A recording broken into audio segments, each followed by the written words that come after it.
Kakinada rural MLA పంతం నానాజీ ప్రాయశ్చిత్త దీక్ష చేపట్టారు. సాయంత్రం 5 గంటలతో దీక్ష ముగియనుంది. రంగరాయ మెడికల్ కాలేజ్ ఆవరణలో డాక్టర్ ఉమామహేశ్వరరావును అవమానించినట్టు నానాజీ చెప్పారు. అందుకు ప్రాయశ్చిత్తంగా దీక్షకు దిగినట్టుగా చెబుతున్నారు నానాజీ. పూర్తి వివరాలు మా ప్రతినిధి శంకర్ అందిస్తారు. రంగరాయ మెడికల్ కాలేజ్లో జరిగిన ఉదంతం ఏదంతో దానికైతే ఏదైతే ప్రాయశ్చిత్త దీక్ష చేస్తానంటూ కూడా పంతం నానాజీ అయితే ఈరోజు దీక్ష పూనుకున్నారు. అయితే ఏ విధంగా దీక్ష చేస్తున్నారు ఏంటనేది అయితే ఇక్కడ అనేక మంది కార్యకర్తలు కూడా ఆయన్ని సపోర్ట్ చేయడానికి ఇక్కడికి వచ్చారు.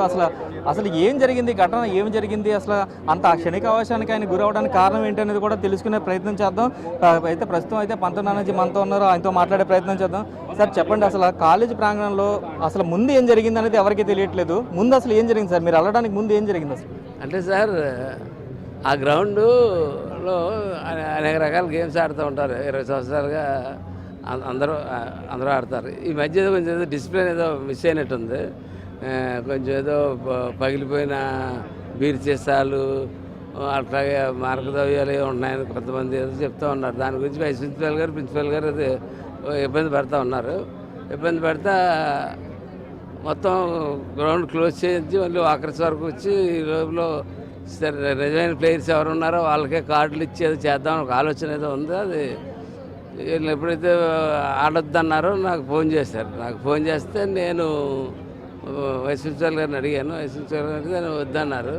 సర్లే అని చెప్పి వద్దు కొన్నాళ్ళు వద్దని మేము చెప్పాడు. సర్లే అని ఊరుకున్న తర్వాత సాయంత్రం డీన్ గారు ఫోన్ చేశారు నాకు. డీన్ గారు ఫోన్ చేసి నానాజీ గారు దీనివల్ల వద్దన్నామంటే కారణాలు ఇవి ఇలాంటి కారణాలు ఉన్నాయి అంటే మంచిదే సరే మరి 7 లోపల సరి చేస్తారు ఏంటంటే 15 రోజులు నెల రోజులు అన్నాడు అని 15 రోజుల్లో చేసేయండి. ఆ కుర్రలు ఎప్పటి నుంచి ఆడుకుంటున్నారు కదా అని చెప్పాను. ఈ లోపల అన్నీ అంటే ఆయన అన్నారు చిన్న గొడవలు అవుతుందని మీరు కొంచెం చెప్పండి అని ఆయన అన్నాడు. ఈ లోపల గొడవ అయింది, అక్కడ ఏదో సంథింగ్ చిన్నదేదో ఘర్షణ అయింది. ఘర్షణ అయితే నేను బయటకు వెళ్తున్నాను తెలిసి సరే ఒకసారి అదే దారి జోల్ మీడియాస్కి వెళ్ళాలి, ప్రోగ్రామ్ అది నాకు అదే దారి వెళ్తా ఉంటా. సరే ఆగి చెప్తాం అందరం మనకు తెలిసిన వాళ్ళే కదా అనుకున్నాను. అనుకుంటులోకి ఈ నన్నే తిట్టాడని చెప్పి ఎవరో ఒకరి తర్వాత ఒకరు ఎమ్మెల్యే అయితే గడుచుకుంటా అన్నాడని చెప్పేశారు. ఏం చెప్తే నేను రియాలిటీ కూడా వెళ్ళకుండా నేను కొంచెం ఆవేశపడ్డం వల్ల కొన్ని మాటలు మాట్లాడవలసి వచ్చింది. తీరా చెప్తే ఆయన డాక్టర్ అట. నేను ఎవరో సంబంధించి అనుకున్నాను నేను.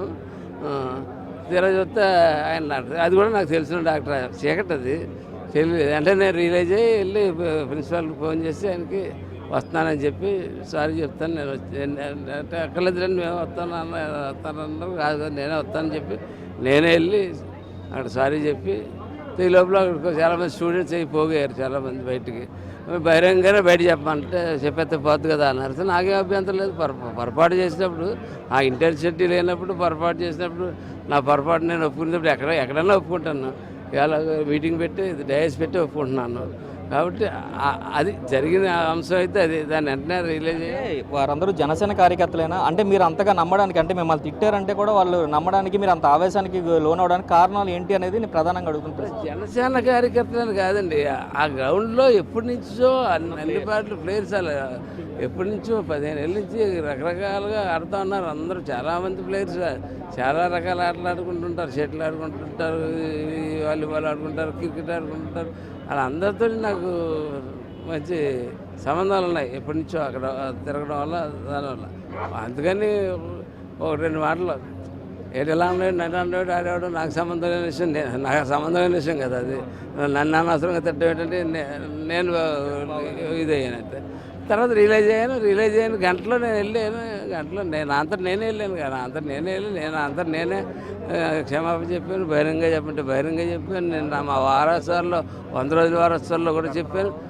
ఇవాళ మా నాయకుడు ఎవరో చేసిన ఏదో పనికి తిరుపతి లడ్డూలో జంతువులు కొవ్వు పెట్టిన దానికి మా నాయకుడు ప్రాయశ్చిత్త దీక్ష చేస్తున్నప్పుడు నాకు సీట్ ఇచ్చి నన్ను ఎమ్మెల్యేని చేసిన నా నాయకుడిని మర్చిపోవాల్సిన అవసరం నాకేంటి? వాళ్ళు క్రమశిక్షణ కోరుకుంటాను. నా నాయకుడు ఇదానికి నేర్పాడు, నేను నలుగురికి నేను ఏం చెప్పాలి రేపు పొద్దున అన్న ఒక ఆలోచనతో నేను ఈ దీక్ష పెట్టడం జరిగింది. ఈ దీక్ష పెట్టి నేను ఒక మెసేజ్ కూడా ఇద్దామని వచ్చేది నా కార్యకర్తలకి, నా నాయకులకి, ఇతర పార్టీ నాయకులకి కూడా మెసేజ్. ఒక ప్రజానాయకుడు అయితే మటుకు ప్రజాప్రతినిధి అయినంత మాత్రాన్ని తప్పుని రియలైజ్ అవ్వరా అని నేను అడుగుతున్నాను.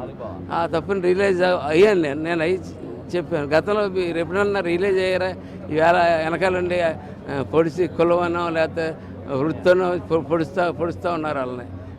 ఎవరో కొంతమంది అమాయకులు నిజం అనుకుంటారు, కానీ నేనే వృత్తికి కానీ కులానికి వ్యతిరేకంగా వెళ్ళలేదు. అనుకోకుండా జరిగిన సంఘటన అది. అదే సార్, ఈ కోణంలోనే వైసీపీ నేతలందరూ కూడా మీరే తప్పు చేసి, అంటే మీరే దాడి చేసి, మీరే దీక్ష చేస్తూ, మీరే అదంతా కూడా గెయిన్ చేసుకుంటారు అన్నట్లు కూడా కొంతమంది మాట్లాడుతున్నారు. దానికి ఏం చెప్తారు వైసీపీ నాయకులు? ఏం చేసుకోవడానికి ఏముందని, నాకు క్షమించండి వర్రో అని చెప్పి నేను కూర్చుంటే ఇందులో నేను తప్పు పొరపాటు చేసి అంటే కొట్టేసి క్షమాపణ అడిగితే సరిపోతుందా, ఇలా దీక్ష పెడితే సరిపోతుందా? కేసు కట్టారుగా, చట్టం దానిపైన చేసుకెళ్తుంది కదా.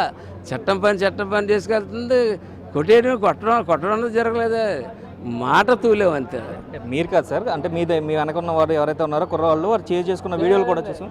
చేసుకోవడం కదా, ఎవరో ఒక కుర్రోడు తోపులట్టు ఏదో జరిగింది. సెల్ ఫోన్ ఏదో లాక్కుంటా, ఎవడో సెల్ ఫోన్ తీస్తుంటే సెల్ ఫోన్ ఏదో లాక్కుంటుంది తప్ప అదేం కాదు. కానీ డాక్టర్ గారికి తెలుసా అదేం జరగలేదని.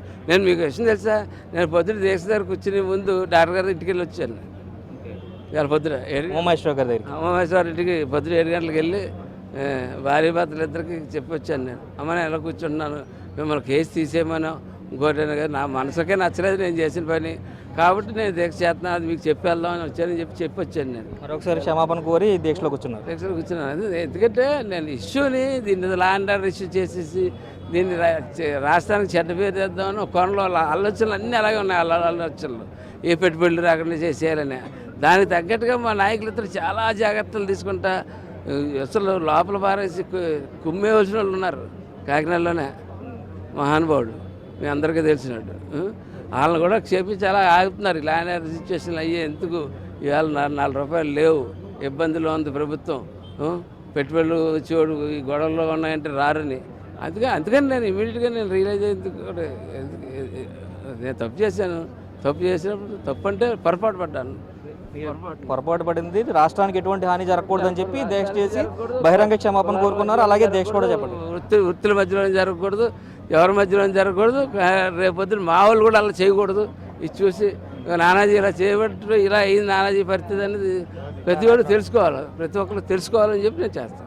ఇది మొత్తంగా చూసుకున్నట్లయితే ప్రాయశ్చిత్త దీక్ష అనేది నేనైతే ఎందుకు చేస్తానంటే ఇటువంటి సంఘటనలకు ఎవరో పాల్పడకూడదు కాబట్టి నేను చేస్తూ ఉన్నాను. నా వల్ల రాష్ట్రానికి ఎటువంటి లా అండ్ ఆర్డర్ ప్రాబ్లం రాకూడదు కాబట్టి ప్రతి సంఘ నాయకుల్ని ఎవరిని ఉద్దేశించి నేను మాట్లాడలేదు.